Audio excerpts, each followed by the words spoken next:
because also the purpose of this talk is kind of because I'm going to have a talk here in Patagonia to Edge City about it. So this is a great opportunity to kind of have like a prep talk. And also, because of this, I would like to understand if I lose any of you along the way, because it's not my intention to just talk about a topic. My intention is to make it really understandable so that you can understand the whole model fully. So let's hope that we can achieve that today. So I assume that everyone here can see my Figma, my screen here, right? Yep. Yep. Okay, perfect. So I would just like to talk briefly about the model, like what is spiral dynamics? Some people kind of, when they hear spiral dynamics, they start thinking about integral theory. Integral theory kind of picked up the model and started using it in their own movement. So here you can see on the left, you have integral theory with the Ken Wilber quadrant. And we are not going to be talking about Ken Wilber or integral theory today. We're going to stick completely and first learn traditional spiral dynamics. Then we will learn modern spiral dynamics. And then we will even move into applied spiral dynamics to explain, to fully understand the model. So we are going to be using this little thing here for today. Is Ken Wilber the person who created spiral dynamics, or is he just associated with it because he writes about it? So Ken Wilber, he found the model. Actually, the authors of the models came before Ken Wilber. But Ken Wilber, he kind of took the model because he liked it, and then he turned this into his larger framework, which is integral theory. So this is why it's kind of become a little bit mixed up, because he also changed the color of certain stages, and that kind of fractured the community a little bit. So we are going back to the original spiral dynamics and teaching that here. Great, thanks. So we're going to start at the very bottom of the spiral, actually. And I will explain. So we're going to start at beige, and then we are going to move up to the higher stages until we get to the point where we will introduce stages that aren't even a part of traditional spiral dynamics. But as we kind of move through this model, we will begin to even predict the stages that will come. So in the beginning, the stages might look a little bit plain, but they will become increasingly relevant because most of people in this call, I would say, are around here. So in the beginning, you are going to you're going to start to recognize people that you know, companies that you are associated with, or movements in the world. Because really, what makes spiral dynamics super interesting is that it's a model that captures how people's values change over time. So your own values, your friends' values, but also values of groups. So spiral dynamics is also applicable to collectives. So families, cities, countries, even worlds can be kind of categorized into different levels of spiral dynamics. And I also just want to say that we are basically going to be straw manning in the beginning to kind of learn these different stages. So if we are explaining blue, for example, the color blue, it's pretty rare to find somebody who is 100% blue. Most people will be, 50% one stage, 20% nearby stage, and so on. So people will be based in one stage, but as we are kind of learning the model, we will kind of straw man and so on. Yeah. So another kind of thing I also want to mention is that this is just a model, right? So kind of the trick with all models is that we don't want to confuse the map for the territory. This is supposed to kind of help us see the world. So we don't want to get caught up in thinking that this is actually reality. This is really just one model, even though I would say it's the juiciest model of them out there. So let's start at survival, or beige. There is no real purpose of the color. You might understand that there are warm colors on a certain there are warm colors and cold colors, but this will come later. So another thing that we kind of want to say here is that there are two kind of sides in this spiral. There's a middle, like anchor in the middle, and then we have the left side and the right side. So this means that all the stages on this side, on the left side, will be individualistic. And once you move to a stage on the right side, you will become collectively oriented. So you can see different movements in the world, like the climate movement or the spiritual movement, or kind of there are certain movements that are more collectively oriented. But then you have the career people who are kind of individualistic. So this is something that we can then begin to use to predict later on. So this is like one of the core patterns in spiral dynamics. I would also kind of like to add that this can be seen as more, more, more, and also this can be seen as less, less, less. So this is like a little cheat sheet that we can kind of use as we go through this spiral. Any questions so far?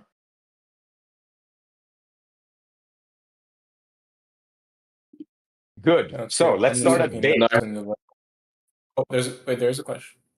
Yep. Maybe, QC. Oh no, I was just saying no question. Okay, perfect. Okay. So let's start Do my then with best the lowest stage of the spiral. This means that this is kind of where people are born. This is beige. So a person at beige, we mentioned that values will change over time. Actually, values might be a pretty strong word for beige because it's very survivalistic. It literally just when it needs food, it screams. When it needs whatever it needs, it kind of reaches for it. It's not really aware of much more than that. Some people call this a very animalistic stage. It's not common at all to see adults in this stage unless they have kind of regressed down to very traumatic survival moments of their life. So this also kind of so we are going to talk about regression later on, but just know that this is a very basic stage where kind of very young kids start off. And while we're talking about kids, you will notice later on that people actually inherit their place in the spiral. So let's say if you have orange family, you will kind of grow up and very quickly stagnate at orange. If you have blue family, like who are you going to learn the values of orange from? So we tend to kind of inherit our place in the spiral, but even this starts at beige. So this is a me stage. It's really about my survival. I'm hungry, I'm crying, and so on. Of course, not many adults are in this stage unless there's something developmentally kind of wrong with them. But we can also begin to see that this stage can exhaust itself, right? This is fine for a 1-year-old or a 2-year-old, but eventually, let's say if you're this stage will exhaust itself. The child kind of starts to notice that, oh, if I want, a happy time, I can begin to notice my immediate surroundings. Actually, it's not even that smart to just purely only be aware of your own instincts and kind of be reactive. One can begin to see kind of the tribe of the situation more. So this is where we kind of move for the first time from me to we. And this is a very loving stage. We call this purple in spiral dynamics. This happens in young kids where now they are suddenly beginning to weave. They're starting to understand that, oh, there are other kind of entities around me that now I can be nice. What do they think about me? This is a very tribal stage. Of course, we see this in Western societies in kids, but if we look out in the world, we actually see certain societies that kind of have their base at beige. No, I mean purple. So stage purple is a very magical stage if adults are in this stage. They're not very rational, like we have in the higher stages, like the scientific worldview. No, here we have kind of rain dances, but also it's a very magical stage. Here we have elders who are kind of the leader of this group of purple. everyone is kind of belonging, because the worst thing that can happen is to get disconnected from the tribe. Oftentimes, this would mean death. So security is very important for purple. So some people in traditional spiral dynamics literature like to talk about like Amazonian tribes, but I've also seen this, for example, in certain like gypsies, for example, in Sweden. They're not really a part of our society that is up here. They kind of have their own tribe within the larger tribe. They don't really have the pressure of like a career or anything like that. But they kind of stick together, they work together, and that's fine. So they've kind of moved from beige to the first stage, which is collective egalitarian security. I hope this is now we can also begin to kind of understand that, oh, there's something that will come. Actually, let me not spoil. I think this is I think this would be better. So we can begin to understand that, oh, what happens if there's a society and everyone is kind of doing their job, everyone is collecting firewood, but then something new can emerge out of this. What if there's one person who's like, oh, I'm stronger than the elders, I can demand more respect. Why should I kind of follow the rules? I can kind of take over this. So here, this is where red emerges from purple. Red is a new stage, which is called like the dominating stage, that we also can see sometimes in the world. So if you have something that a red person wants, right, they're kind of not going to be afraid to just take it from you. So you can see this power imbalance happening in across history, right? You had the Vikings who were kind of operating from red, and they could just go and plunder other societies who were either blue, which comes later, or purple. So you can begin to see that that red. This is the weird. You can begin to see that red emerges from purple. Um, so this is so again, we are coming into like me again here. So I wanted to hear if anyone has any questions about this transition here from purple to red. Is this something that you have seen in history before? I think the part that seemed novel to me here is I hadn't considered the scenario where everybody, it's sort of like the highest level is a specific one, and there doesn't yet exist anyone like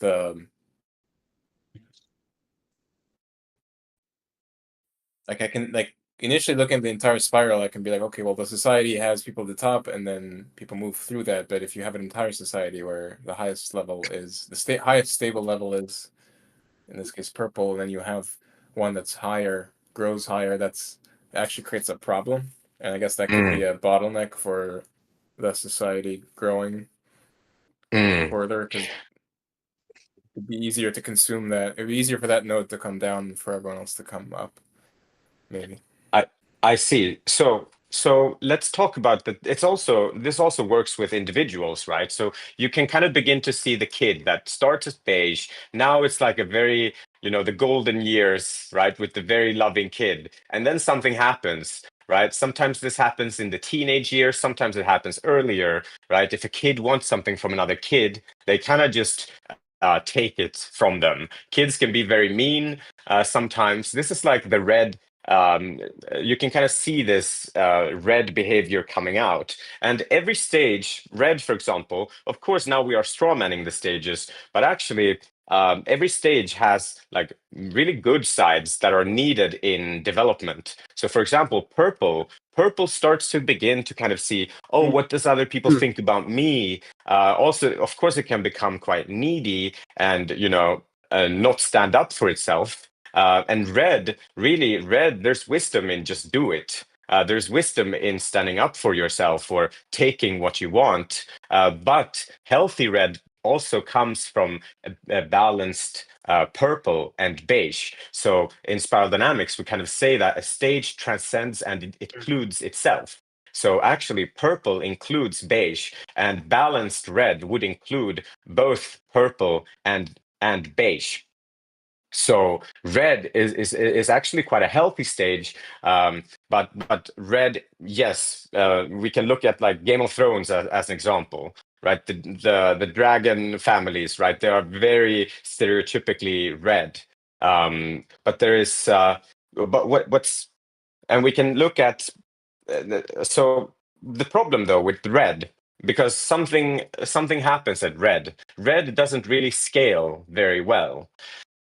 Because if in a society, if everyone just turns red, then we're going to see the issue of um, uh, lords being overthrown, right? You can't really build a society when no one is following any consensus. If everyone is just more, me, right? Then we kind of see that society can't really grow bigger than that. Of course, purple can kind of create small tribes and families, but red can't really go bigger than that.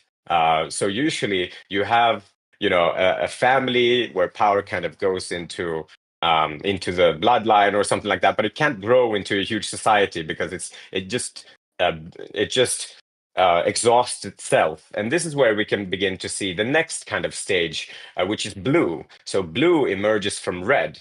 And like a cool example of this is like, you have the cowboys and the sheriffs, right?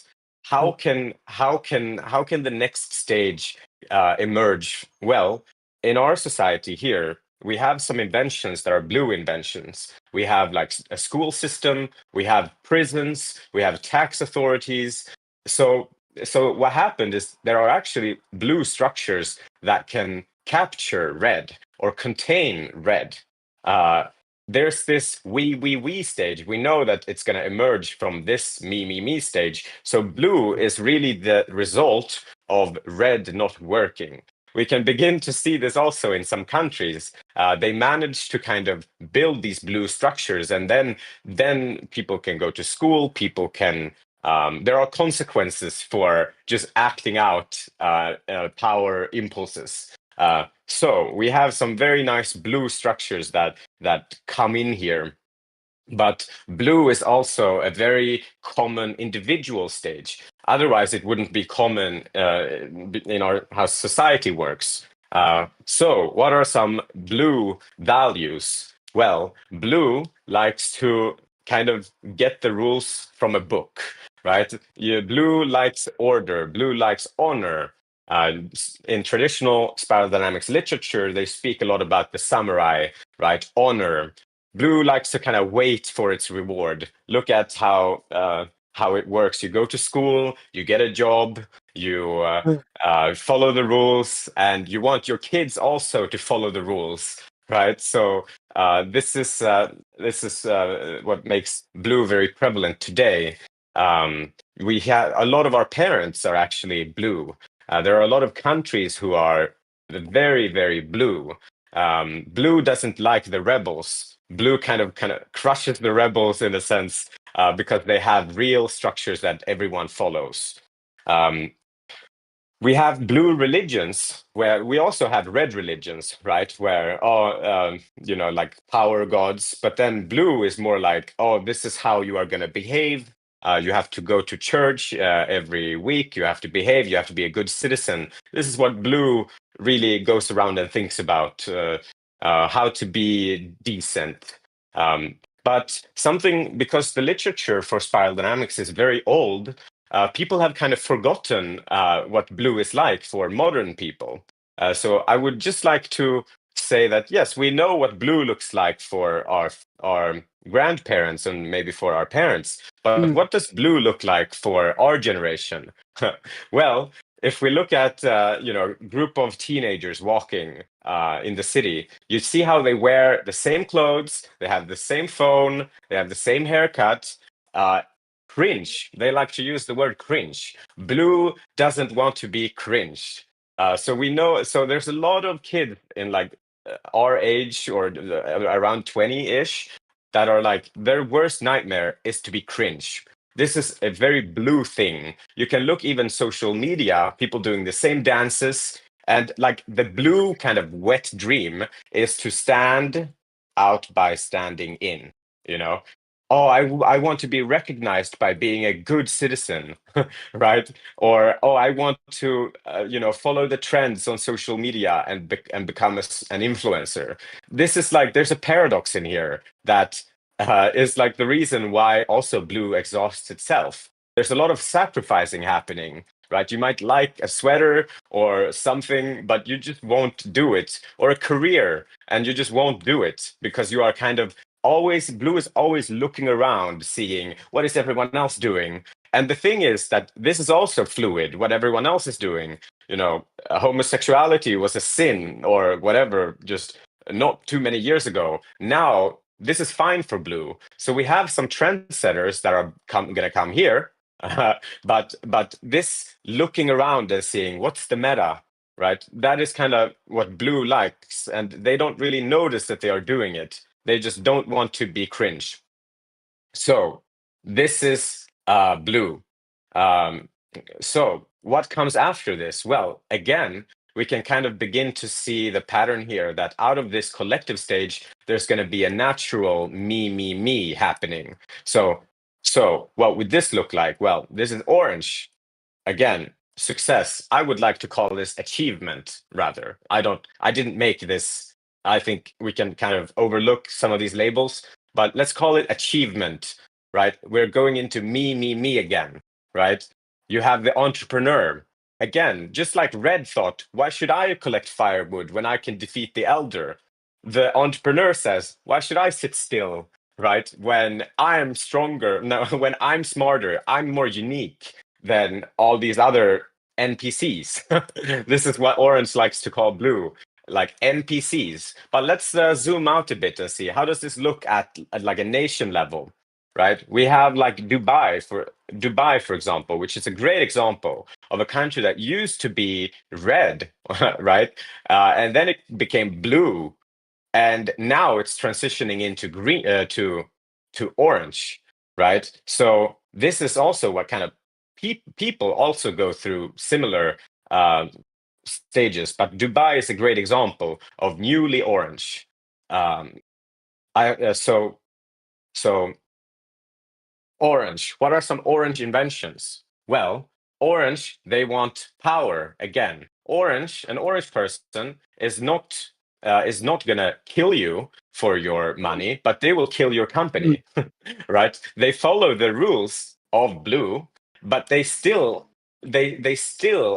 are very much like beige and red and orange. So they will kill your company. And we see a lot of the companies, the egregores of the companies in today's world are actually orange.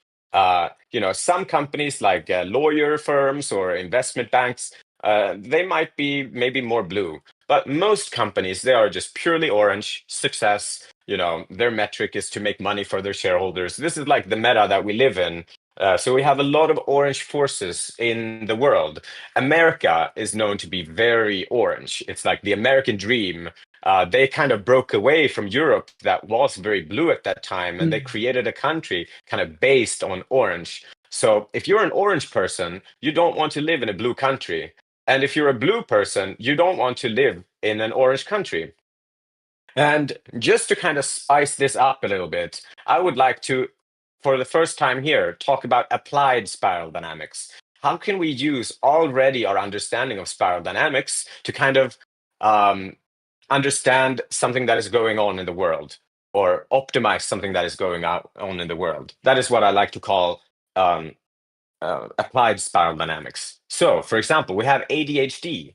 What is ADHD? Well, in other words, I would like to call it orange kids in blue cages, right? Because we have, so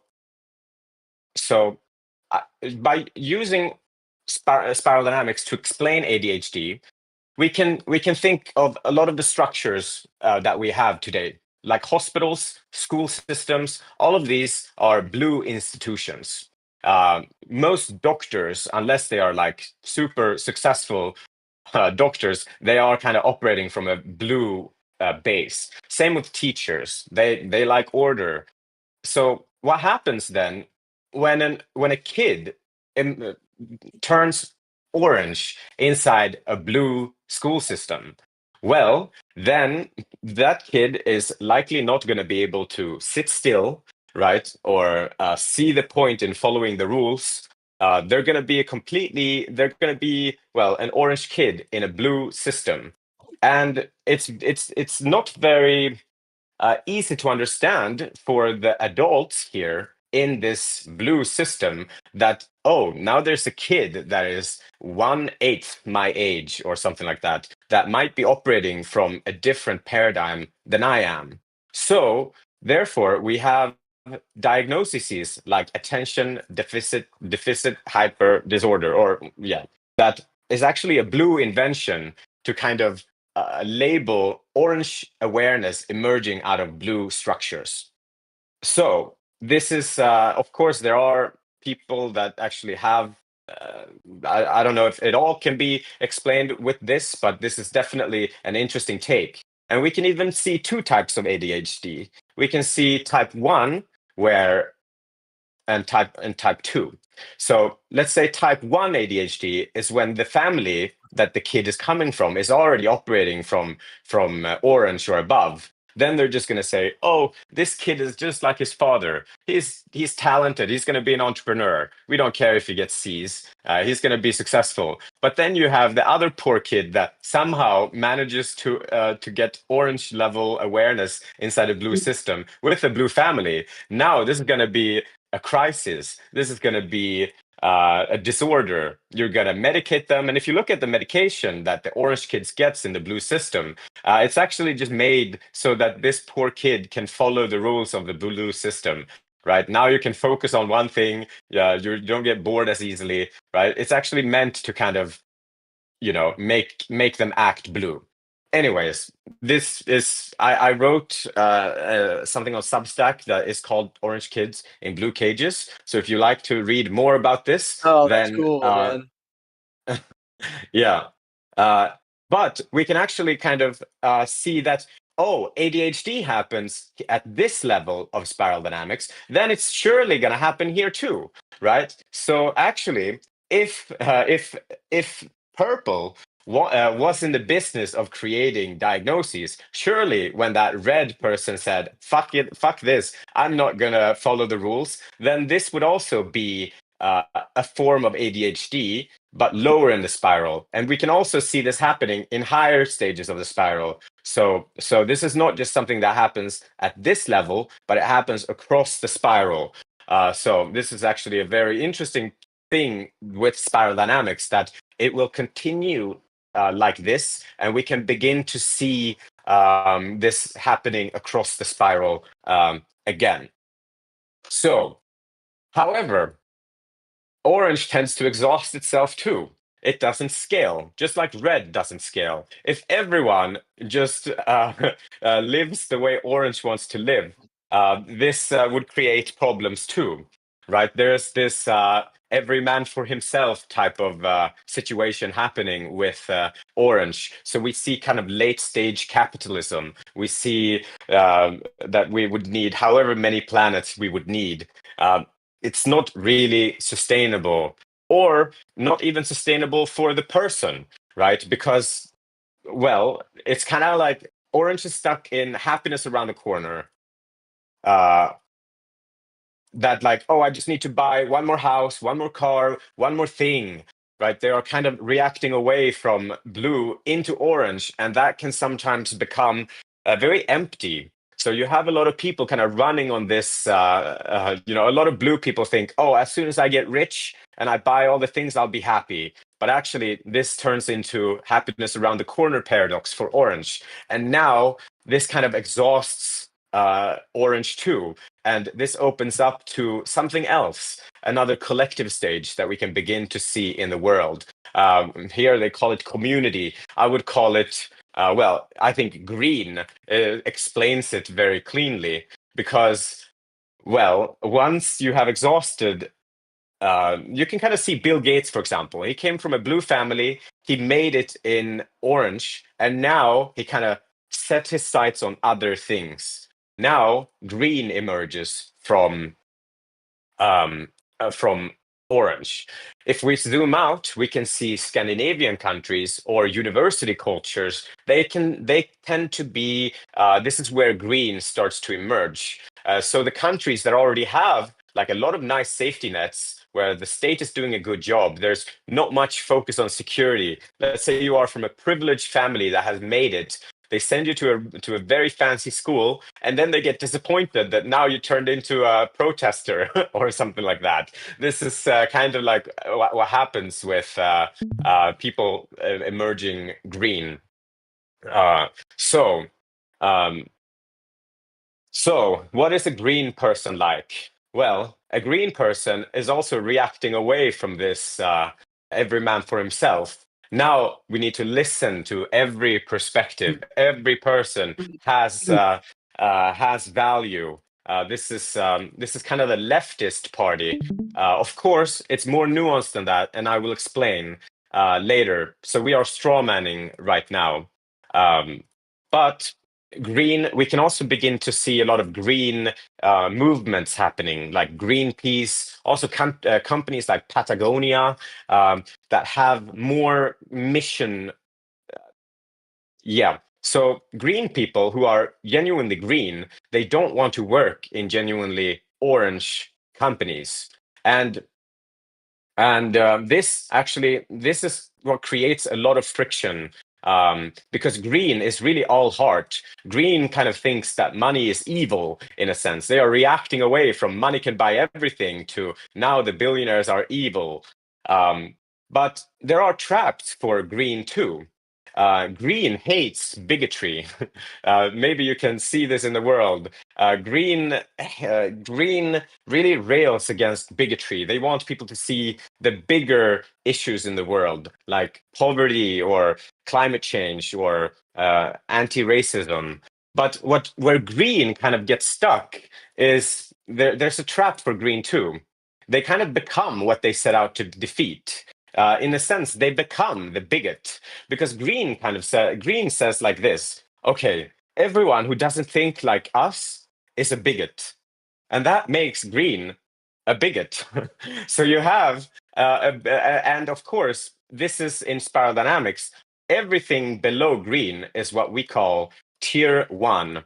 Of course, I have changed this definition somehow, but essentially, all of these stages, green, orange, blue, red, etc. They all think that they are right.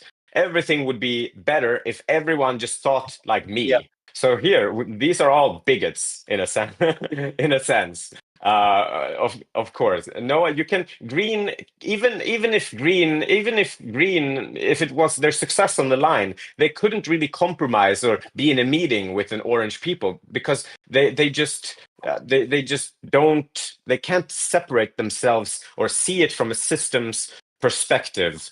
They are kind of stuck with where they're at, and this is what kind of creates this teamwork, team politics environment that we have right now. And the US is actually a perfect example for this because in the US we only have two parties. So this makes it very zigzag, right? The left fucks up and then they get to try. While in Europe, we have multiple parties, so it's not as zigzaggy. So it's a great opportunity to kind of learn how these waves work in the US. But these are some of the.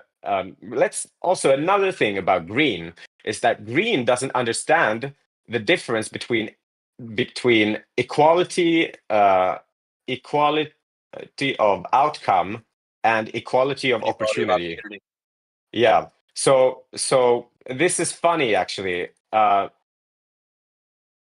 because green they can say, oh, we're going to make the universities equal. We are going to focus on equality, and then even though it's a software engineering university, they make it so, okay, now we're going to have 50-50. But this is actually not very nice to the many more males who might have qualified.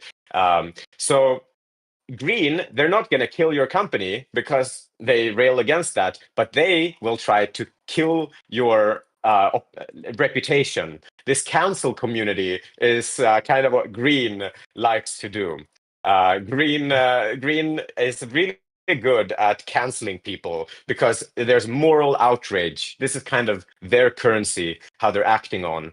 And there's so I don't want to talk too much about Green, but I'm sure you can kind of understand Green. You can see where it emerges. We can also see that in the future we will have more green companies because really the market reflects the values of the people who are kind of voting with their wallets. So you see kind of Green starting to capture a lot more market share because as society kind of don't need to think about security anymore. The green is actually kind of a luxury in a sense. Of course, there's multiple ways to achieve a green. You can do it by exhausting, with the mentally exhausting one, or you can kind of intuitively understand that, oh, there's maybe something more here. There are multiple ways you can kind of exhaust a stage. There's a more positive one, but there's also a more negative one. But green also doesn't really get much done. So green will exhaust itself too, because green really wants to get a change in the world, but just through canceling people or tearing down, this is not enough. We actually need to learn how to build too, and this is where the next stage will emerge, which is integrative. No, it's the systems thinking. Yellow is known to be the systems thinker, but here is one of the largest gaps that we have in consciousness development, actually, because this is what separates stage 1 and stage 2. So somebody who has achieved stage yellow is actually going to be somewhat of a powerhouse, a chameleon, right? Somebody that I would say it's about 1% of people in the world who are stage 2, and 99% are stage 1. So this is a crucial, like a lot of people, they get trapped in this bigotry of green. This is a shame, but a lot of the actual politicians that can rally a large group of people from different stages, they can't do that if they are in stage 1 themselves. But actually here, this is what yellow emerges. Yellow can go into a meeting and talk with the greens and kind of get them on board, and also kind of see it and twist it and make it into also, okay, it can make money, but it can also serve order. An example of a yellow invention would be like Google Ads. It's one invention that kind of serves the whole spiral. They're not just saying, oh, this is Google Ads for sustainability, or something like that. It's actually an invention that works for the whole spiral. So this is one of many examples. Yellow can kind of understand and optimize systems. So yellow in today's world kind of becomes the guru for, let's see how I can, yellow likes to currently work with orange.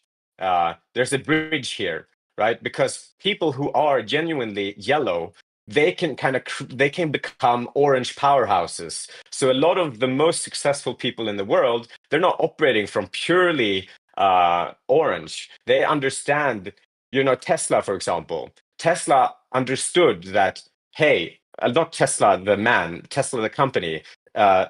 They understood that, oh, there's a new wave emerging. We can actually become a better car company by looking at the whole system, seeing where it goes, and kind of create something that is better. Smart solutions, optimization. This is very yellow. Of course, we have also people who are yellow, but also are a little bit of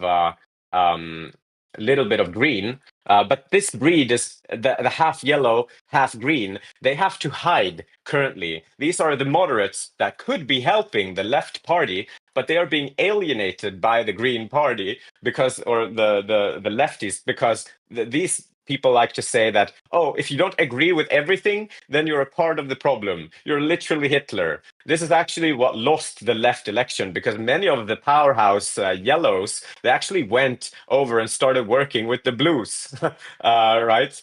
So this is actually kind of funny. So we can use this again, applied spiral dynamics, to kind of understand that, oh, now the left party is actually going to have to go back, think about the transsexual. I'm not against this. I'm just kind of straw manning. Like, I'm a part of the LGBTQ community myself, so it's but the Greens, they lost their powerhouse people. So actually, the next generation that can kind of come back and win elections will not be purely green. They will be half green, half yellow, because that's what's needed to kind of defeat this half orange blue, half yellow that we have in power now. So yeah, we can use spiral dynamics to understand what's the next generation of green leaders going to be like. Do we have any questions about yellow? Because yellow is a very interesting stage, so I don't want to miss anything here. There is a lot of discussion, but I'm keeping my eye on in the chat. I mean, Sam wanted to ask a question. I think the answer is yes. He's asking if there's like an exponential curve around the growth in the spiral. Like when you put tier 1 down there and tier 2, he was asking, is it like, would you say it's like linear through all the stages in tier 1, and then there's this like inflection point where yeah, so the shift between the shift is here, you can kind of also begin to see this, right? There's a pretty dramatic shift. You can pretty much immediately tell if somebody is yellow or tier 1 or tier 2, because yellow can understand the stages below, but they can't understand that, oh, I'm just seeing a perspective here of yellow. So it's a pretty big power imbalance between tier 1 and tier 2. You can't really manipulate systems or see ideas, how they evolve over time, if you're outraged by people not thinking like you. So yes, there is a pretty big. I think it's a pretty big power imbalance. But of course, yellow loves models. Actually, spiral dynamics is a great example of a yellow invention. The people who came up with these with this model, they were deeply yellow. They want to build models to understand the world, to understand how it's all kind of connecting. The top scientists are often yellow. You kind of need to be able to zoom out and see it as a whole system to really put yourself in the situations to create good science. But actually, this is what begins to also there's this focus on rationality. Again, there's a trap, because now you are suddenly becoming very successful in the system that we live in. So this makes it so a lot of people in yellow kind of double down into this knowledge accumulation. Just like orange, consumed status symbols and experiences and things like that. Yellow can begin to overconsume models or books or information. Kind of, instead of happiness around the corner, yellow can kind of fall into the trap of truth around the corner, thinking that more complexity is the truth. This kind of like thinking that more complexity will lead to truth actually can create a lot of tangles. And kind of what I started with this talk here, that we need to remember that even the best models are really just models.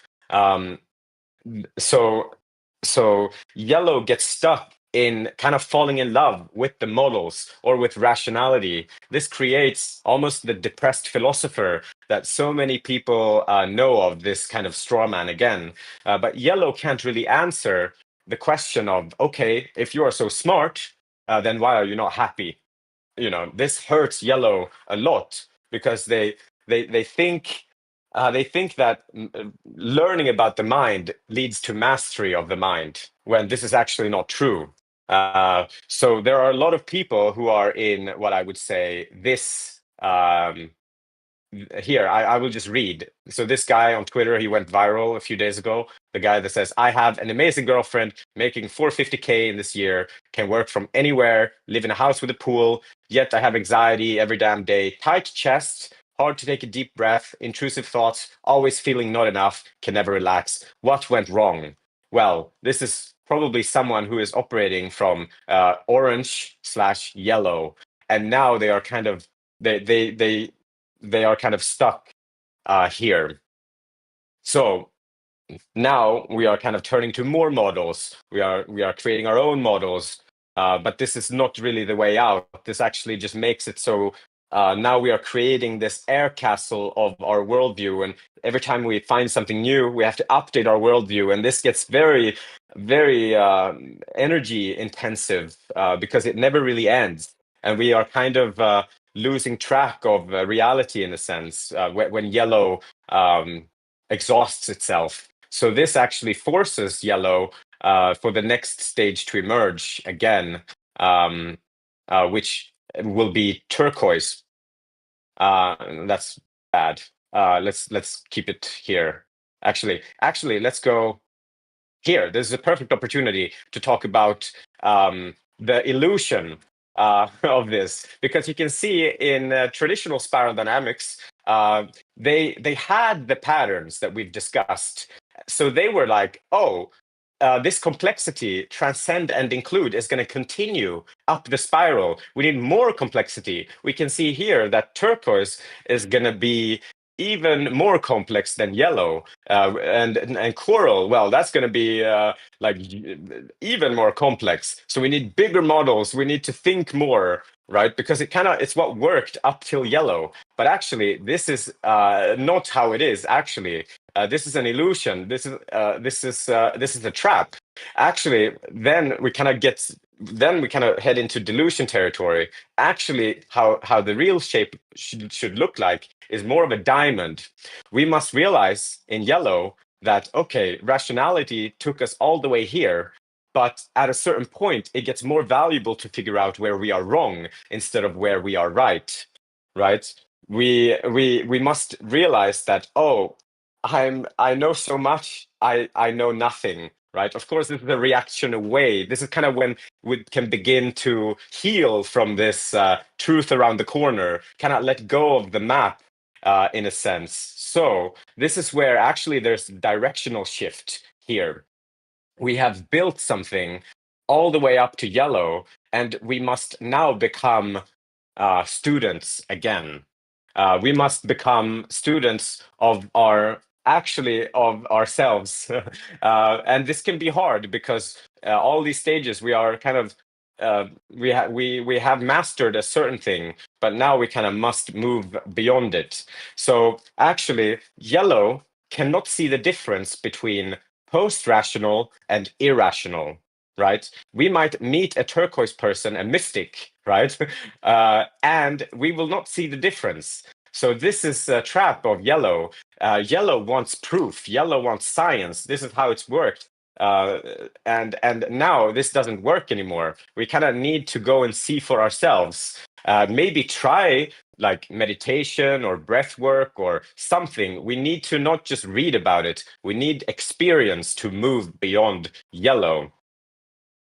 So this is why a lot of people get stuck. Actually, I would say that almost all of the smartest people in the world get stuck in yellow.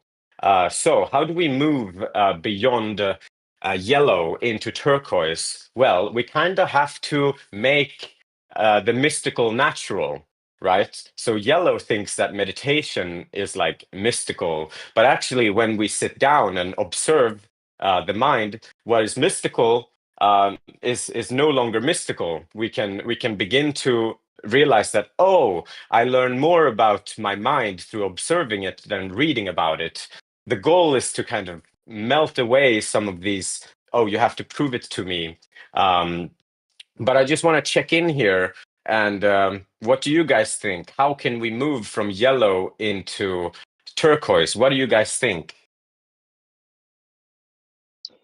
Hudgegrass. I'll just chime in.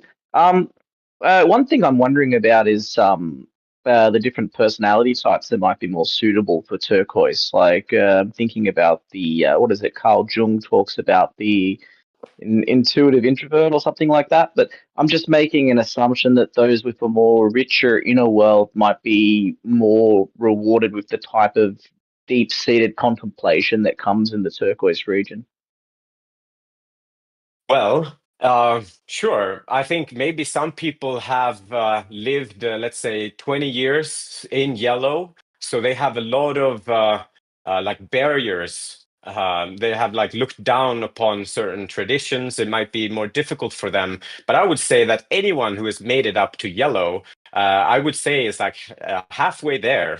I don't think anyone is more suited than another. I think that might just be maybe an identity that they have picked up along the way, which can turn into a hindrance, right? Because you can say, oh, that's not for me, that's for this type of person. But actually, anyone who kind of suffers enough in yellow and kind of goes this mental exhaustion, once they are willing to kind of sit down, they have tried everything in yellow, just like how orange tried everything in orange. Anyone can move into turquoise. This is not actually a mystical stage. This is really about learning that. Okay, so basically, I will explain this. Yellow might understand that they are in a loop of reaction, right? Yellow is smart enough to kind of understand that, oh, I'm in a loop of reaction. I must reverse this. So let's reverse this. What is the reverse of loop of reaction? Well, yellow, or one can say that this is what's reversal is a loop of reflection. That is the reversal of loop of reaction. So yellow then begins in a loop of reflection to kind of do this. But actually, what yellow doesn't realize is that a loop of reflection is a mental reaction. We are not supposed to do that. This is a trap. This is the yellow trap. This is yellow trying to use the mind to untangle the mind. Actually, what is the reverse is observation. That is actually how we will get out of this. So we must kind of let down our ego a little bit, because what has worked all the way up to yellow no longer works. We can't untangle the mind with the mind, but we can observe the mind. This is what we can do. And this is actually where turquoise emerges. Oh, sorry, I have a keybind. I hope you guys don't. So here, we are back into we. So this can look different. Now you have exhausted this rational yellow. You have started to find some value, right? Because once you get some level of turquoise experience, it really helps. You can kind of start breathing again, right? When you don't put so much effort into figuring it out. There's more. This is when we can kind of go to breath work, vipassana. There are communities for this. Usually, these communities are collective communities that don't work really with having to prove it. But there's value for people to go there. So there are turquoise then gurus here. And most of these turquoise gurus, their students are actually green. Okay, so if you go to a breath work or a meditation retreat, you will see that the leader that has had some benefits of this themselves will likely be operating from a turquoise collective perspective. The oranges, they don't really care. You know, they want to make money. The greens, they want this community of like-minded people. So they are kind of the students of turquoise. So turquoise likes to then become a part of a turquoise community. So this is what we can begin to see right now. The person has kind of started to get the taste of spiritualism or whatever that helped connect with the body or begin to untangle the mind. And here's another trap for turquoise, actually, that now you are reacting away from this hyper rational yellow. And now you might actually, if you are unlucky, react all the way into hyper spiritual. Now, a turquoise can begin to ask themselves, what is a spiritual person? A spiritual person must be vegan, is not allowed to have sexual feelings, is supposed to dress a certain way, right? So then you kind of sometimes you fall into this guru trap of like suppressing parts of oneself. Actually building a spiritual persona is what we see happening with many of these gurus. This is not very good. Actually, another trap for turquoise is to kind of not let go of yellow and kind of start to build frameworks that are spiritual. So instead of actually observing the mind, right, and connecting with the body, we can begin to kind of create spiritual frameworks. This can sometimes lead to, and actually, this in combination with suppression, right? Because if you are angry, you might suppress this and think, "Oh, I'm not angry. I love this person," or "Oh, I'm not feeling sexual feelings." Right? This is actually delusion when you create like some kind of spiritual persona, and this can actually lead to even more delusion. So we have a lot of people who are actually stuck at turquoise with genuine. They maybe started to have genuine insights, and but then they kind of lost track, and this can be quite dangerous even with the turquoise delusion, especially if you have a lot of green people looking up to you and like pushing you on, right? Saying, "Oh, it's all energy."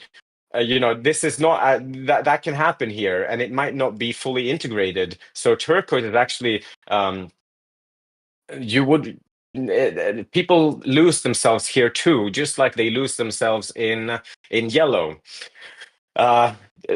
We also see a lot of people trying to skip stages. So let's say you have somebody who is green and they take LSD or ayahuasca, or maybe someone orange takes um, acid, right? They can get a glimpse of these higher stages, but they won't have yellow to kind of integrate it or make sense of it or systematically break it down and kind of see it. This can create what we call these like schizos on Twitter, that they have actually kind of tried to jump ahead. They've gotten something that was very real, but they haven't been able to integrate it. So now they have to kind of work really hard to put it together. So this is something that I've seen happen a lot, actually. But we can also begin to see that if everything goes well and we don't continue to build outwards, there's also another trap here: the ego, spiritual ego, the ego of not having an ego, right? Because turquoise, the guru, like to help the green out of the goodness of their heart. I have no ego, but that in itself is an ego. But we are headed in the right direction still.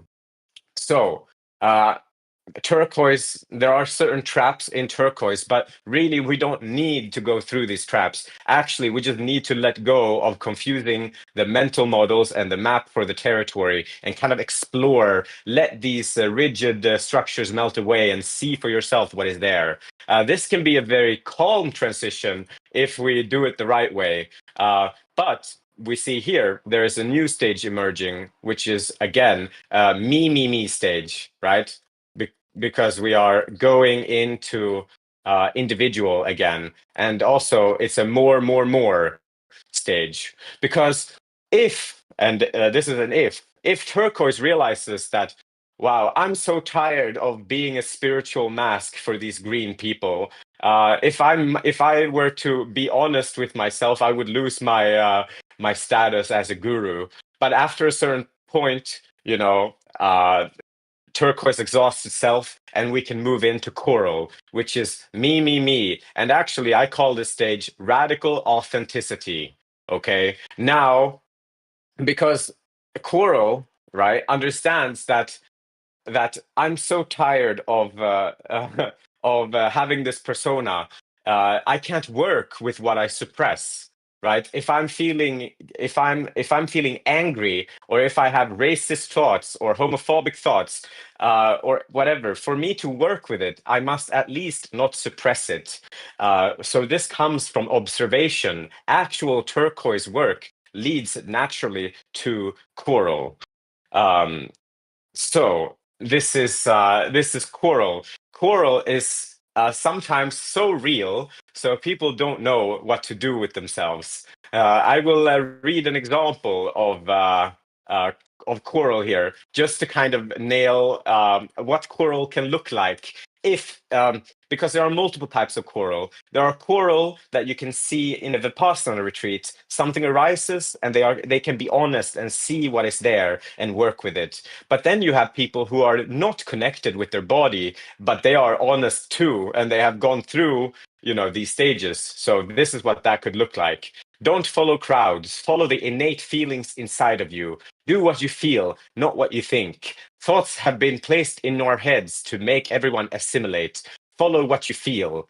You have the best ideas. Other people's opinions are usually more distractive than informative. Follow your own vision. Base your actions on love. Do things you love. And if you don't absolutely love something, stop doing it as soon as you can.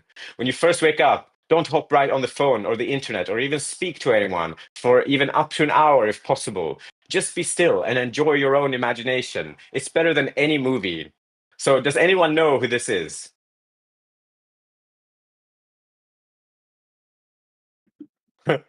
So this is No, I don't Kanye think so. West, actually, and this is a great example of somebody who Awesome. is actually operating from coral, right? Because green tries to cancel coral in a heartbeat, but there's something mystical about coral. Coral is so real. So of course, I'm kind of strawmanning this too.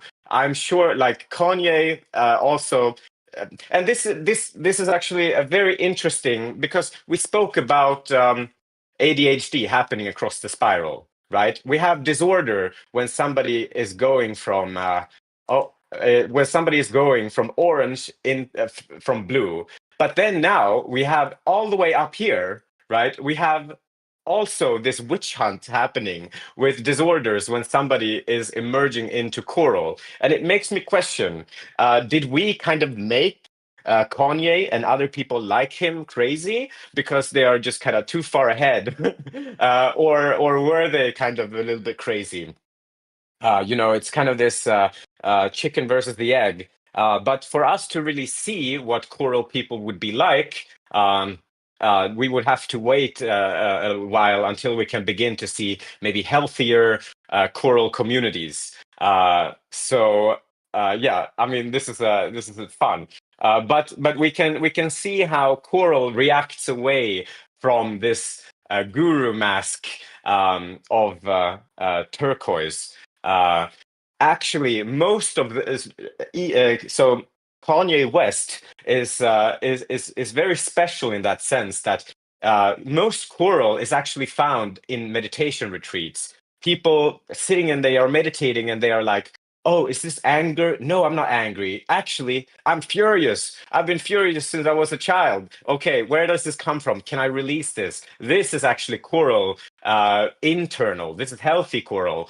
But actually, we have this kind of opportunity to see an interesting person like Kanye. But there are also other celebrities that might start off to be coral, then they kind of get swallowed up by the establishment and they lose this spark. And this is where I think a lot of the myths of like losing the soul in the industry, right? People who genuinely were coral and then they kind of lose their art. This is sad, right? Coral is very ahead of their time. But it is this radical authenticity again. But of course, coral is going to exhaust itself too, because just because you are honest about your rage or about your whatever you have, it doesn't you can't release it only by being honest with it.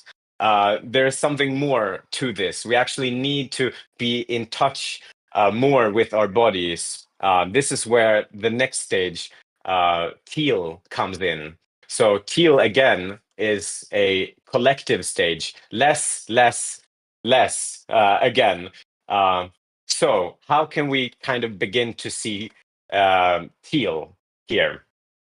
So teal, well, a lot of people who have come up here, they are probably quite exhausted from this whole journey up the spiral, right? We realize that, oh, I can be honest, but I might be hurting people in my honesty, in my authenticity. Coral can realize that, oh, I'm not finished. Here, this is where teal can emerge. We really, the threshold of coral heading into teal is that, yes, coral gets triggered. And here, this is actually a choice, especially if we are aware of what is happening. When we get raged or when we get triggered by a situation, this can be actually a healing opportunity. Actually, being triggered and being real with what is being triggered is a great opportunity, and the only type of opportunity that can lead to releasing this pattern or healing. So our triggers can become our healers too. But then we have to be aware of that we are being triggered and we are not just finished. This is who I am. Deal with it. No, we have to understand. Oh, I am hurting people. These are my behavior patterns. And again, if I just observe these behavior patterns, then they can kind of pour out of me. So for this to happen, teal emerges. Teal starts to understand, oh, how did these patterns come in here to me to begin with? Um, Teal, this is kind of when we are starting to head into kind of what the Buddha meant with purification, right? That we have what is called, well, sankharas or impurities that we are reacting from. And really, the way to kind of turn this wheel of reaction into healing is to be aware and honest with what is there and let it kind of um, well, we can free ourselves from this, but then we have to have the awareness. We have to have the systems thinking of yellow, because we are dismantling. How did it end up here? How did this systematically get deposited, or how did I become this? We need turquoise of the body awareness. We need the coral authenticity with ourselves. We can't suppress things that we are working with, but then also the wisdom of releasing, but also not creating more tangles. We realize that, okay, if I drink and take drugs or do unhealthy choices, I will create more tangles. So really, sometimes in the beginning, we can be coral or no, teal for maybe a few minutes every day, right? But as we kind of release more and more reactive patterns, this becomes less and less, we become less and less reactive. We get more and more wisdom, and we can begin to untangle more and more. So teal is just kind of a state where we are aware of that we are being triggered. This accumulated energy that we had carried is now we kind of release, and the more we release, the less reactive we become, the more we heal, and this kind of turns into a state that we can begin to have in the beginning in meditation. But actually, this is more of a way of life, that we can actually become teal, and actually becoming teal is when we are, in this state of being aware of our body. This is when it's really just a matter of time before we can really untangle everything that we have. But of course, it's difficult to explain this intellectually, because this is not really supposed to be a model. But let's go here to kind of see another map from a different angle. Here in the beginning, we have these stages here. We start to go out to yellow, and then we think that we are going to head out because that's the direction that we're going, but actually we are going inwards all the way into teal. And we just need to hold this state until we kind of This is everything we need to do. Let's see if I had anything else here. Yes. So this actually connects. This is building the self. This is Western self-development. It only takes us up to yellow, but actually after that we can connect this to the Eastern tradition. So we have building the self until it is strong enough to dismantle itself.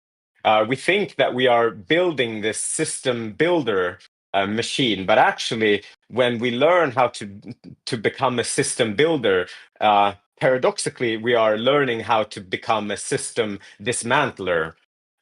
This is the beauty of it. This is how we should be using our system's mind, not to teach these people how to think, but actually to see where we have delusion. And well, this is I guess where I would like to hear, before we kind of begin to talk about applied spiral dynamics, if you guys have any questions about these higher stages of coral and teal.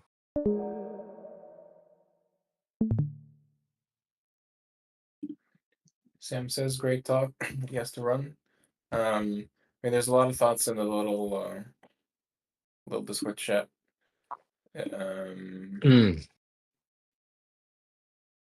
But yeah, if anyone else has thoughts, I'm trying to scroll back and see what you were saying. So did I lose you guys here at the higher stages, or was it like what do you guys think of these higher stages? I'll just pop in and say thank you so much. This is an excellent presentation. I've known about spiral dynamics for a really long time, but I've never sat for just a comprehensive conversation about it. And it didn't lose me at all. We actually have some shared context with things like Vipassana meditation. And everything's really tracking for me. I especially appreciate what you've added for me to my understanding of spiral dynamics as a model with the diamond shape, with it sort of going back inward. That very much resonates with me. With integration, you still experience and have context for the outer world, the expansive, and whatever state we're finding civilization at, and you're experiencing a deepening of your inner experience within that context. Exactly. I think you understood it completely. This is a great presentation, man. Thank you very much. I'm enjoying it a lot. I'm glad I was able to make it. Thank you. Thank you. Does anyone have any questions about a certain stage or how it can be applied? Yeah, we have like if you guys have time, we have like 20 minutes or so. If you have questions, I would love to see which direction you guys want to take this. Are you going to explain the other? That's what I'm specifically curious about. There's like another picture on your screen with like it's like softer on the edges. It's like bubbles. It's to the right a little bit. This one? No, more. Oh, this one. That one. Yeah. And I kept looking at it when you were like at the Yeah. one, but I would love if you could explain this one. Yeah, okay. So this is actually a part of the traditional spiral dynamics. It's a book cover that has this shape. So that's why I kind of brought it in, because here you can kind of see the illusion happening again, right? That, whatever is coming after, this is like from the 70s, this illustration. What comes after yellow surely needs to be expansive. It needs to continue out, further out into the universe, right? Because here you can kind of the blue. So purple is known for being the tribe stage. Here we have nation stage. Here we have world centric. So then they thought, oh, this is universe centric, and this is like meta, whatever is coming after. So this is actually shoving people in the wrong direction, and this leads to psychosis and delusion. Actually, people following this. This is actually where I lost myself. I got kind of stuck in these maps. Maps are supposed to show the way, and this actually leads to very, very complex thinking that I wouldn't recommend. So yeah, that's why I brought this in here.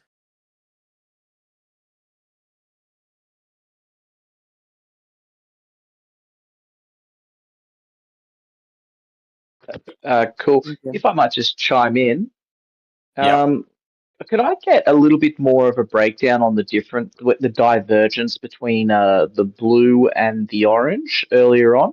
Just because Yep. I understand that the blue is like sort of your initial civilizational, academic, institutional structures and things like this, and I get that the orange is basically the meta application on that, but Mhm. just how orange diverges, like if I could just get a bit more on that. Yeah, perfect. Um, So let's talk about blue in the beginning. We understand how blue kind of emerges. It puts structure on a lot of things, right? Rules. We see people and religions kind of you kind of just follow the rules and don't stick out too much. This is very blue. And it actually gets a bit nuanced, right? When we start to talk about the status symbols of orange, right? That orange is more about sticking out. It's about breaking away, right? You might have a very strict blue family with very strict values, and then the kid kind of emerges and wants a different career, doesn't want to be a doctor. Now he wants to be an entrepreneur. And the parents, they're blue. They are very disappointed. How are you? You are not following what we wanted from you. Blue is very sacrificial. They follow what is expected of them, while orange kind of trailblazes out.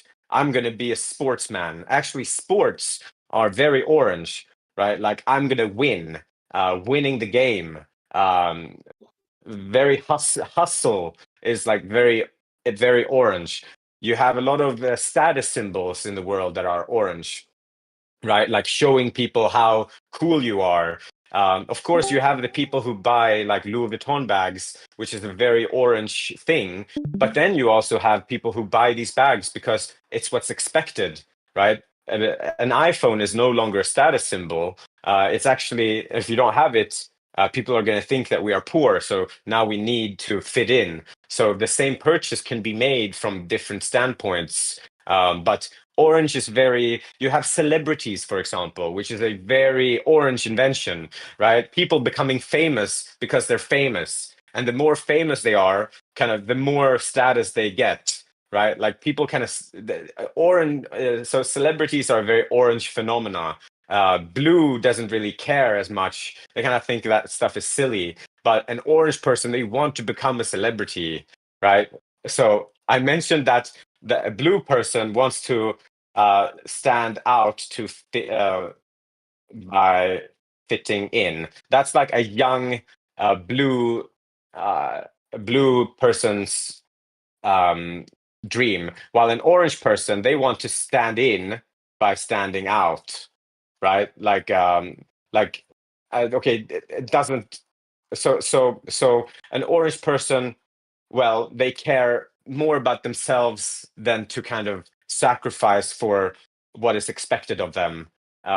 I hope I hope that this And kind of can, can explained I it. can I can I offer a frame at sort of the civilizational level? And you Go can let me ahead. know if I'm accurate on this. Because entrepreneurship is a really good example. Yep. You need institutions and stability, like institutions like market structure, for instance, to be able to create businesses.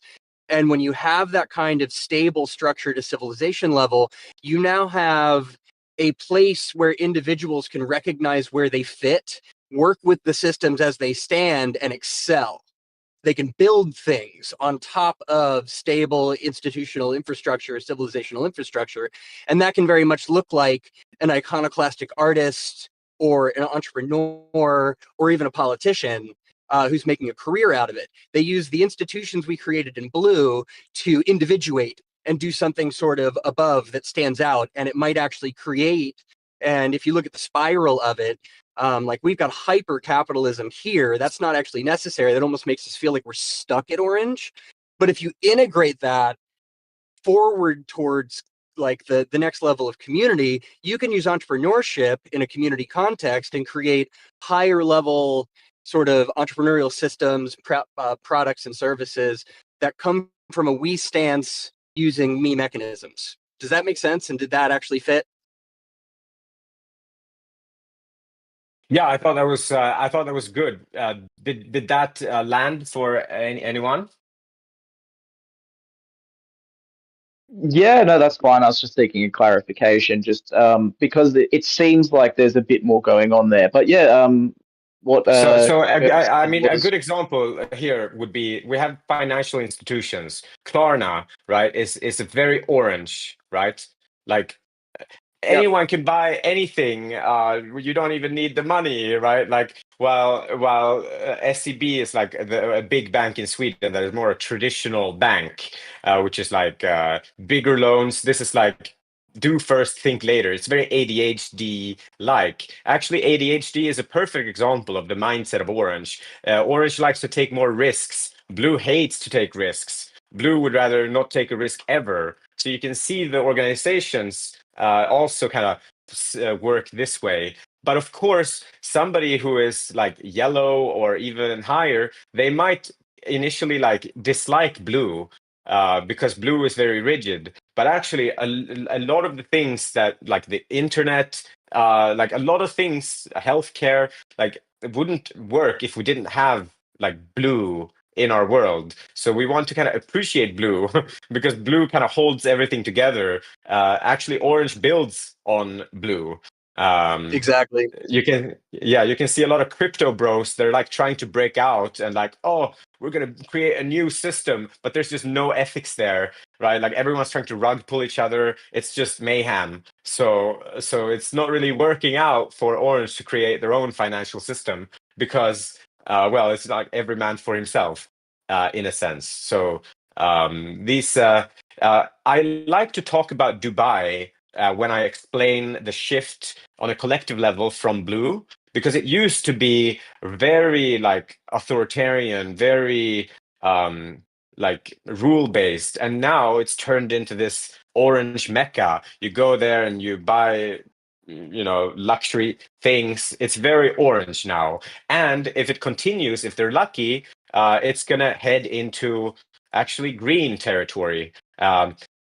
Another interesting thing that we can talk about applying spiral dynamics is to think about what is greenwashing, for example. Well, greenwashing is when an orange company that clearly has orange values are actually marketing themselves as having, let's take this one instead. So, so you guys already see this. It's an orange company that sees, oh, this juicy market here is emerging. These people they want like healthier options or climate friendly options. So then they kind of have green marketing, but they're actually operating from orange. And green, they don't like this at all. So greenwashing is just when you have your values on one stage and you are kind of putting out a different facade. This is called washing. But again, we can also then see washing in different stages of the spiral, right? You might have somebody who is operating from blue who goes to, you know, an event and kind of pretends to use the lingo of orange people. So you actually have orange washing, you have red washing, you know, you have yellow washing. But what is washing actually? Because we don't want to listen to greens who they would just cancel everything. It's not really evil, right? For a company, let's say this company here has been in operation for 50 years or 80 years, and now, you know, they have new people. They are starting to get in people with that are based in green. So now there's an opportunity for them to kind of also evolve. So they might start off with actual greenwashing. Washing can be seen as actually trying behaviors of a different stage. And if the Greens, if they were like, yeah, we like what you guys are doing, you should do more of it, then you might actually, you know, have this transition into genuine green. But actually, what is happening now is like, oh no, they're not they're literally Hitler, because this person that worked at that company also worked a lot. It gets a bit weird. It's the same, like if you were to cancel a kid for trying on purple, or cancel like a red for trying on blue, that really doesn't make sense. So a lot of what we consider normal ethically is actually like green gone wild. So this is really where I think spiral dynamics shines. We can see phenomena, also see that it's happening and it will happen in other parts of the spiral. And we can kind of be kinder to others and ourselves, yeah. So this is another example. But I hope that just this explained a little bit better the difference between blue and orange. What do you think? Yeah, no, you've explained what you were trying to convey. Thanks for the clarification. Perfect. So Do we have any you other didn't talk questions? about, Yep. yeah, I mean this may be a little out of the scope, but so this is seminars about the theory of spiral dynamics and how it works and what applied spiral dynamics looks like, and to be clear, like there's an original contribution you have here, right, which is the sort of levels above the diamond shape, all that. Is that right? Yeah, I think the original contribution here is to take like the actual contribution to this model is actually changing the shape of it. Actually, this is what spiral dynamics looked like before, uh, like this. This is where the model was at, and then this was an error, and now we are changing the shape of spiral dynamics into the diamond shape.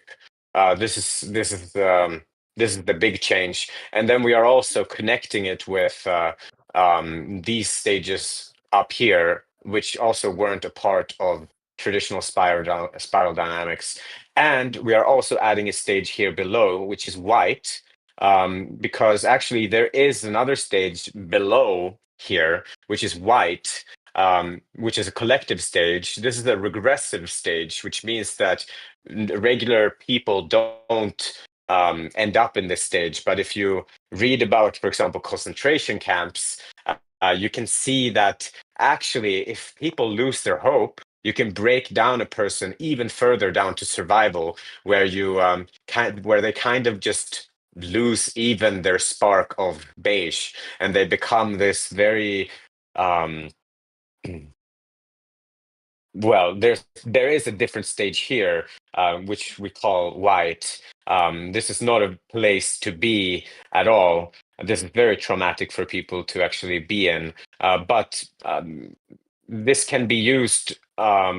Yeah, but we don't need to talk too much about that. But actually, yes, there are some contributions to this model that hasn't been seen before. Well, yeah, I wanted to understand exactly this part. Okay, so this is pretty ambitious because this is only a piece. I mean, maybe this is the main piece, but the other piece that you didn't talk about today is the actual prototype. And in my understanding, it's to, like, by the end of this month, we want to have a kind of LLM trained to be given some input, and that could just be a conversation or whatever input you need to figure out, to sort of land someone on that spiral. But and the idea is, if we can, first of all, figure out is this possible, and then if we can do this, is it useful, and then, like what we were talking about in the chat a little bit with Kat about, if you think about this as an algorithm on social media, like when I don't know, when you get Kanye tweeting that stuff, I was saying there's a sense that the advice, advice that Orange says to other Orange, like a single piece of advice may be useful or may be bad, and depends on where you are currently in the spiral and where you're trying to go. And if we can, I don't know, if we can figure that out, like Yeah. it being the basis of an social media algorithm, I guess, is like the big what makes this like super Yeah. ambitious, I guess. Like that's Yeah. I'd be So right curious. now, yeah. Sorry, I was Yeah. just going to say, I would be curious in an LLM context, sort of like training them on it. How do you entice people after sort of helping them identify where they are in the spiral? What's the carrot for them to go deeper into the spiral? And is it possible or even appropriate to sort of like shortcut the process, or is it sort of the thing that you just kind of have to experience your way through?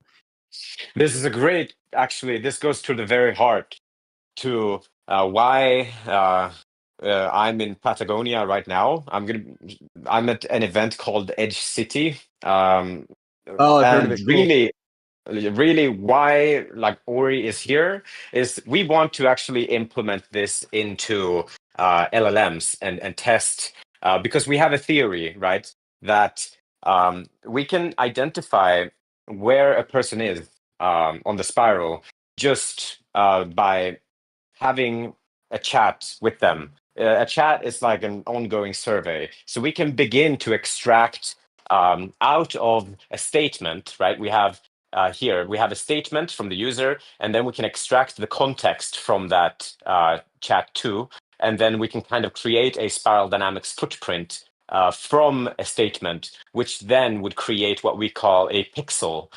So as you kind of chat to the model, we can begin to extract a 3D map of their beliefs or belief map that that we can reference as we talk to them. So, for example, a country is not really one color, right? A country has a million or 10 million or 300 million people in it. Just like a mind is not just one color, but has 10,000 beliefs in it, and every belief is a pixel. So this is how it kind of scales. So our big question is the following. Can we actually outcompete slop? Right? If we compare the engagement of just a regular LLM with a conversation where we kind of understand where they are, and we can mirror back where they are on the spiral, but a little bit higher where they're at. Will that increase engagement? We think so. We think that we can kind of create a flow state where it just feels good to learn up till yellow. After yellow is actually more about unlearning, which is actually really pleasant. So if we can kind of optimize this in a sense to figure out, oh, if somebody that had your spiral dynamics footprint, they started, this is what helped them, then you can begin to create an engine that really optimizes people moving up the spiral. But really, this is not about telling people what to think. It is really about helping them unlearn what they have been carrying, and really the spiral will emerge from that. So we're not, if we have an orange person kind of speaking, we are not just going to throw green values, but rather we're going to just show back to them in a way that lets them see what they carry, in a way that lets them release it, and then we trust that the next stage will emerge. I hope that was clear. But we have kind of three things we want to do. Yeah, sorry, go ahead. I was just going to say that's really interesting in an LLM context, because up to yellow, I know you're not trying to like beat them over the head with it, but there's a little bit of leading them in. And at yellow, the natural shift to continued development, and again, it's interesting in an LLM context, is that they sort of develop their own curriculum, right? They sort of start engaging a little bit more in their own exploration of what everything means to them. And in an LLM, that shift can be almost imperceptible and very smooth, where it goes from having just a lot to offer to recognizing where the person is reaching and gently facilitating their own exploration. Exactly. That is exactly what we want. What we are gonna demo during this month. We That's are awesome, man. essentially I hope it works. creating I really do. we are essentially trying to create an unlearning platform with this. So of course, and Very the exciting. interesting way is that yes, spiral dynamics is just a model. And spiral dynamics was actually kind of discovered by having a lot of interviews with university students and then realizing that, oh, these people's values change over time. And that's how they could begin to see these stages emerging.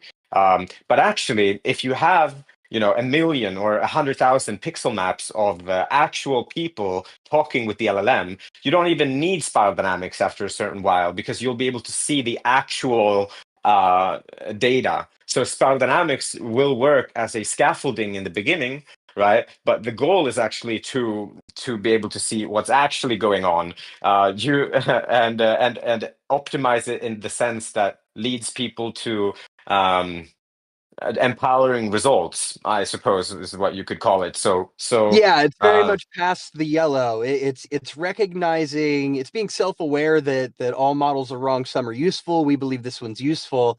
If it's really useful, it would lead you beyond the model naturally. Yeah, exactly. Yeah.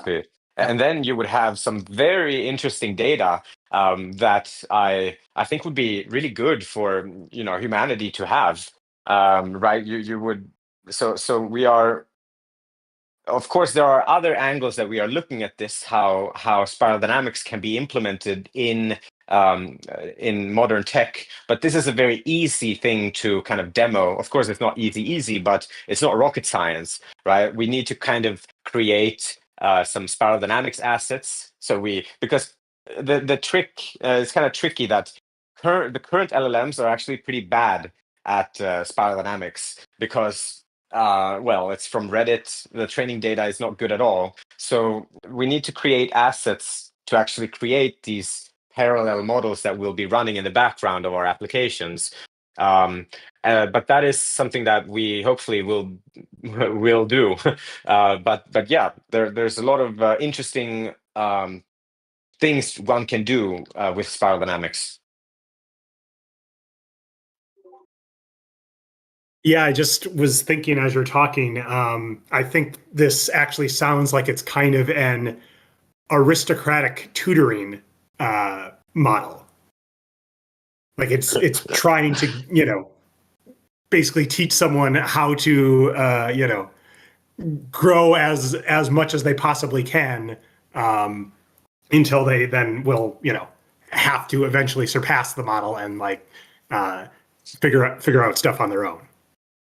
Exactly. I mean, that is the goal with any model, is to the goal with a map is to let go of the map, I suppose. So yes, that is actually. But even then, even when we have kind of gone to these higher stages, I still think that there's a value in kind of being able to see your mind in a sense, from a that you can browse your own pixel map and kind of see, oh, maybe you can make connections that you weren't even aware of.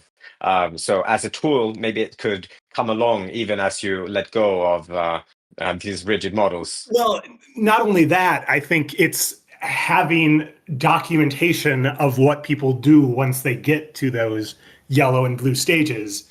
Like that can also be huge because, you know, I think once you get to the frontier, you know, it is, nobody knows what's going on. And so then if we can see what steps someone who got to the frontier took afterwards, like that is how you map the new territory. Exactly. Yeah, And diversity of case studies. Yeah. Some you know, this could be, let's say we wanted to have more members in Ori, for example. We could essentially all chat with this LLM for a week or so, and then we could kind of create an archetype pixel map.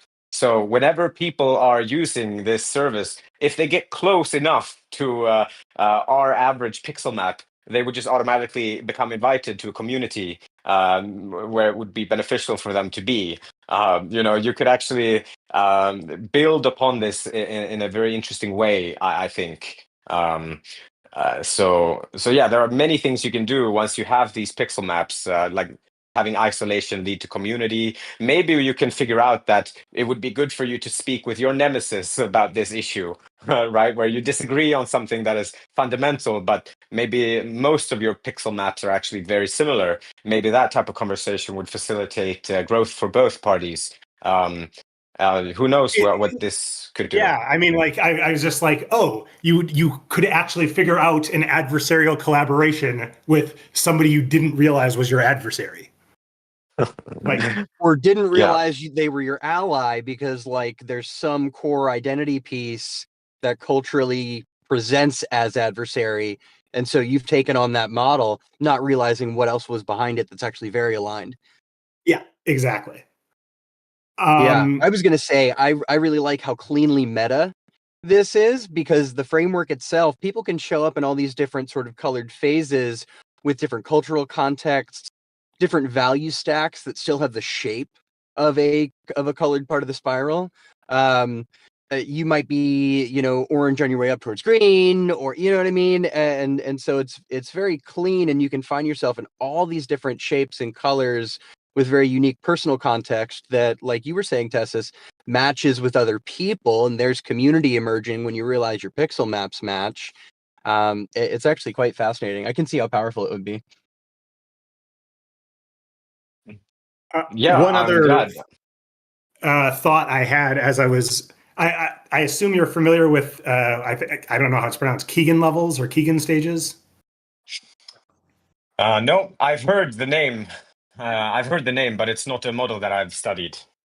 Okay. I'm actually surprised. This is something I'm also curious how it maps over. Well, yeah, I mean, it's basic. I think it maps onto spiral dynamics very well. At least, you know, I am, but it's sort of stage 5, which is, you know, obviously the hardest to get to, and I think they would say similarly. You know, only like 1% of people ever actually get to that stage 5. But you know, there's the whatever. It maps very well onto that yellow crossing into blue.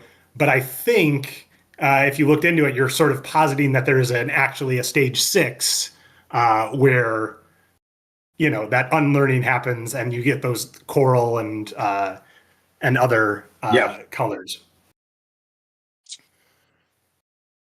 Interesting. Yeah, I've I heard think this will people be here at Edge also bring this model up. It seems to be a more common thing than spiral dynamics. Yeah, I would put this as a note in your GitHub as a research like side quest, because I think when communicating about this, I think a lot of people, especially in the SF intellectual circles, like are familiar with Keegan, and then if you can sort of create a bridge from that to here, it would help communicate that. And similarly for Maslow's hierarchy thing, but for like the broader public, like I think a lot of people are familiar with that pyramid, and you know you could use that as an entry point. Yeah, yeah. No, for sure, for sure. So really, like the 3 things we are kind of here at Edge to do is, first of all, to like educate people on spiral dynamics. I don't see any reason really to why people who are stuck at yellow should not have access to spiral dynamics. So there's a little joke here in this picture, the yellow book on spiral dynamics, just a booklet that kind of describes, because we are kind of correcting this error, you know, of this ever expanding trap that I and many others have fallen into. That's the first thing. So educating, then kind of helping create assets so that people can create spiral dynamics, or at least kind of solving the problems on which type of assets. Maybe it could be discussed if we should share that, but then also demoing. Can we actually create something that shows potential to be engaging without sloppy, right? Because you could actually bring this into other types of feeds, and maybe the future of feeds is not just less engagement, but actually empowering. Then we would have something really great. So these are kind of the main pillars that we are here to do. So currently the team is like me and Defender. We are trying to like see if we can put this together in like 20 days. We're in an accelerator called DAC, which is funded by Vitalik and some other companies. So we have some potential like it is an accelerator where you can get funding, but we kind of want to. This is like the first time Ori is like out there in the wild, so we are looking for, of course, funding opportunities for Ori, so we can build this into whatever we want to build Ori into. But maybe also have the opportunity to like open source these stages and kind of help make an impact.